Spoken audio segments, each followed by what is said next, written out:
মধ্যপ্রাচ্যের দেশ ওমানে সড়ক দুর্ঘটনায় মা ছেলে সহ চট্টগ্রামের ফটিকছড়ি উপজেলার একই পরিবারের ৩ জন নিহত হয়েছেন।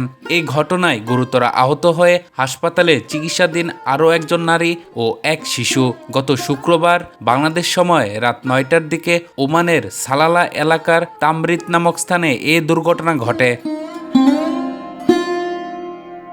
নিহত ব্যক্তিরা হলেন ফটিকছড়ি উপজেলার সুন্দরপুর ইউনিয়নের ১ নং ওয়ার্ডের ছোট সিলানিয়া গ্রামের ওমান প্রবাসী মোহাম্মদ শফিউল আলমের স্ত্রী বিলকিস আক্তার, তাদের একমাত্র ছেলে মোহাম্মদ সাকিবুল হাসান সবুজ এবং মেয়ের জামাতা মোহাম্মদ দিদার।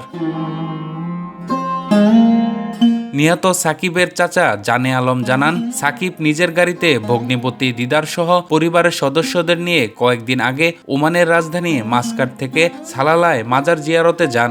শুক্রবার জিয়ারত শেষে মাসকাটে ফেরার পথে তামরিত এলাকায় তাদের গাড়ির সঙ্গে দ্রুত গতির আরেকটি গাড়ির ধাক্কা লাগে। এ সময় একটি উটের সঙ্গেও সংঘর্ষ হয়, এতে গাড়িটি দুমড়ে মুচড়ে যায়। ঘটনাস্থলেই চালক সাকিব ও তার ভগ্নিপতি দিদার নিহত হন।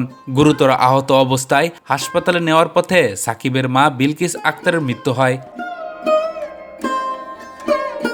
এই ঘটনায় সাকিবের স্ত্রী উম্মে সালমা রিতা এবং তাদের ৩ বছরের মেয়ে তাইবা গুরুতর আহত অবস্থায় হাসপাতালে চিকিৎসাধীন।